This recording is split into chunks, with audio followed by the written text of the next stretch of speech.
Hi everyone, I'm Jack the Rambling Raconteur, and I hope that you're doing well. I'd like to share some thoughts on The President's Room by Ricardo Romero, and I absolutely love this book. It's a short book, but it is absolutely unsettling. It's such a strange work, and it's a book that feels very close to reality. We have a young schoolboy narrator who's just sharing details about his life. He's the middle brother of three boys. He has this family, they live in a house, and so it seems like this very regular life. And there's this one strange aspect to the work. But that thread becomes something that Romero pulls until the reality that we saw in the first couple pages just absolutely disappears into this surreality.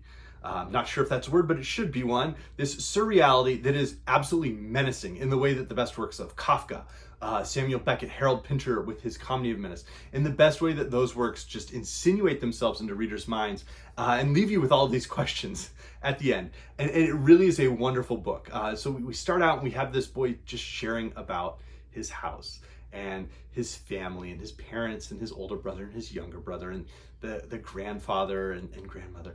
So it seems like a very regular life, but we start to notice little things. The first thing we notice is that there are no names. We don't know what city this is. We don't know any characters' names. There's this titular president, yet he is never named as well. We do know that he's a man. We don't even know what country this is set in. And so that gives this everyman nature to the work. That this could be any street. This could be your street, my street. And that's unsettling. But what's also unsettling is the fact that every house on the street apparently has a special room that's for this president. And the president doesn't seem to come to the houses. They just have this room ready. But here's what else the narrator says on page 5. There's no basement. None of the houses in the neighborhood have one. They've been banned since my grandparents were around. People say that terrible things used to happen before in the basements. That's why no more basements were allowed to be built. In the houses dating back to the times before the ban, the basements were bricked up. Although they're large houses, they're cheap nowadays, easy to buy. People don't like living in those houses. It's understandable. Who'd want to live above a sealed room, devoid of all light? But what goes on perhaps in these president's rooms? Well, it turns out that in this family, everyone, they almost have this ritual where people can go and put a single object into the president's room in case the president ever came. What might he want? And there's this almost chaotic enumeration where the narrator at certain points is remembering and almost listing the things that are in this room, a room that he's not really supposed to go into. His mother goes in to clean it periodically. And he talks about how he and his brother are always very grateful when she finishes cleaning and they shut that door. But he lists the different things, and he mentions that his older brother took a magnifying glass in, and he put it in too prominent a place on the shelf. This narrator, he wouldn't have done that. And he goes, perhaps the difference is that my older brother brought the magnifying glass for the president, whereas I've always been looking for an object for the president's room. I know this seems like it could be the same thing, but it's not.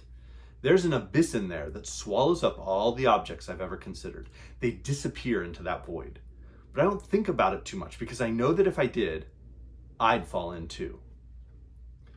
And then people in the family start to get sick. His younger brother's sick. It's mentioned that they don't see the younger brother for a time, and nobody talks about that. And then he's well again, but he mentions now that the narrator, he himself feels like the fever is in my skin. The fever is my skin, and it's multiplying it. Skin, my skin. When I have a fever, I can feel my skin. It feels right. And then I wonder, does my skin always belong to me? Or is it sometimes part of what's in the air, what's outside and around me? It's like the walls, the adjoining walls. It hurts me to think about it. Or it hurts me not knowing which house a wall belongs to. And the whole city's like that, full of walls that belong to two houses at once. My temperature soars, my skin is burning. I touch my face and the skin of my face doesn't recognize the skin of my hands. My skin is a wall, and I don't know what's on one side and what's on the other. And he's using this idea around this room is part of their house, and then there's something unnatural about this room. And so is that spilling over into the rest of the house? Because it's contained within the sort of superstructure of the house, is whatever is that dark void he mentioned earlier, is that part of their house? Or is it its own like sequestered section? You know, if there's a fever in that room, is it a fever across the house, or is it just contained to that room? And there's all of these really interesting, strange, existential ideas that are occurring across the book. And he mentions at one point that they've talked about this isn't the only president they've ever had. There have been other presidents, and he's seen this president on television. He knows what he looks like. And they talk about the idea that in some families, they put up pictures of the past presidents in that president's room. My mother says it's not good to put photos of the dead presidents in the president's room, but I know, and everyone in our house knows, that at the very back of the right-hand drawer of the desk, there's a revolver. And so that sense of menace just permeates all 80 pages of this book.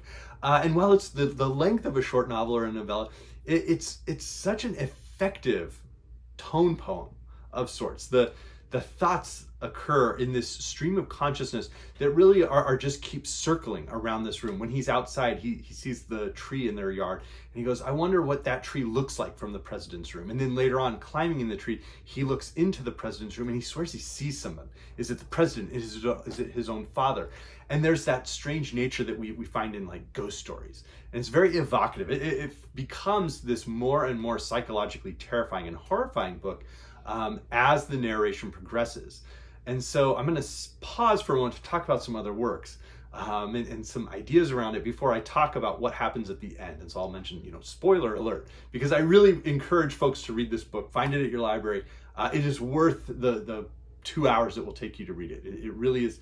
Romero's a voice that I look forward to reading more works from. This is his first work translated, I believe, into English.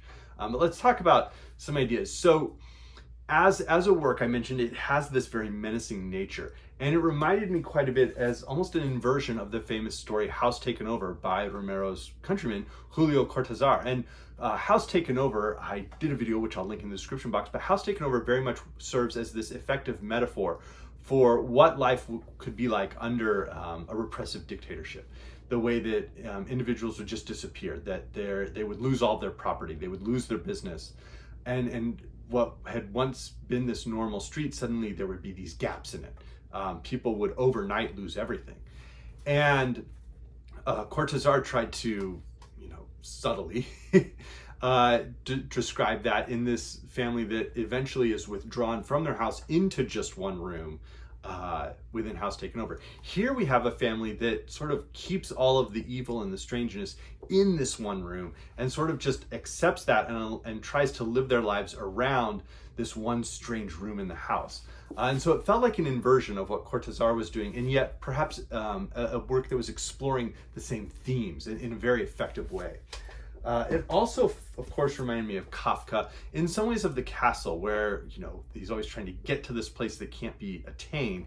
Here we have a boy who's not really supposed to go into the president's room unless it's that ritualistic, like, let me make this one offering, sort of, I'm going to contribute this piece of my life and what I expect the president would want, and I'm going to help construct this room that we're all constructing for this president who never necessarily shows up to our house.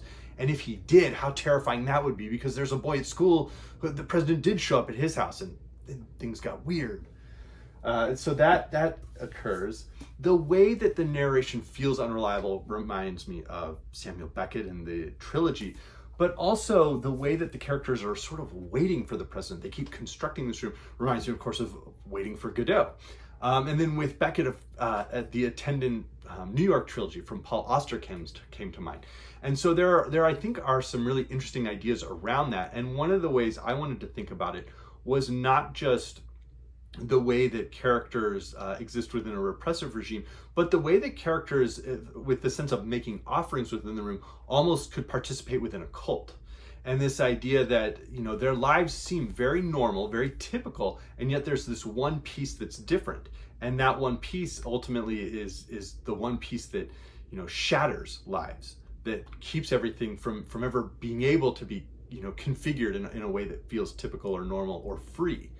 And so the way that the characters make those, place the objects in the room and try to spend their time, their money, their energy thinking about the president to create this reminds me a little bit of the way that individuals would surrender their aspects of their financial well-being or their time or their energy into being part of something that feels greater than themselves, something that they don't necessarily understand, but are taught to accept or are supported within a small social unit, whether it's their family or other friends or members of this cult or conspiracy or something, to be part of that, to belong to something. And so I found that very interesting. And now to go into the spoiler alert, So if you haven't read it yet, pause, go find this at your library, give it a read, it's great, and then come back and listen to the final minute. Ultimately, our narrator does go into the room. He goes in, he wants to put something in there.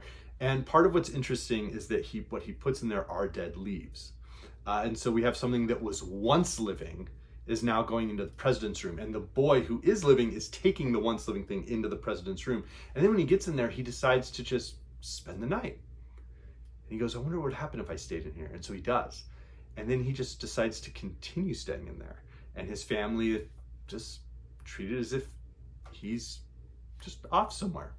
His mom still comes in to clean the room, and he doesn't seem to necessarily go hide in a closet or something, but she pretends as if he's not there. Although sometimes he says she seems to acknowledge that he is there.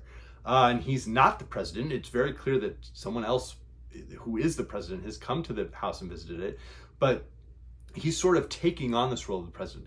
And so I think there's this idea of getting back to the idea of the cult, whether it is political or religious of any nature, that we have a narrator who essentially surrenders his life to the president's room. He takes in something once living, and then once he's in there, he becomes a life that was once worth living, a life that was once living, and is now completely surrendered to the president's room. And he himself is the offering, as well as the sort of dead leaf potpourri.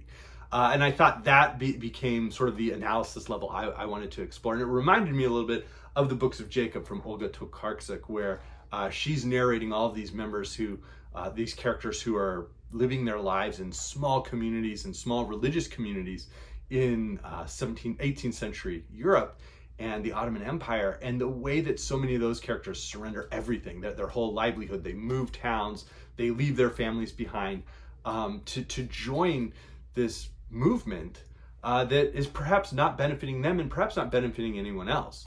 And so that was sort of what I ended up taking away from the book. But I was, absolutely shattered by the book. I read it in close to one sitting, and then went back and reread the whole thing again this weekend. So let me know if you've read this one. Let me know if there are any works you've read from Romero.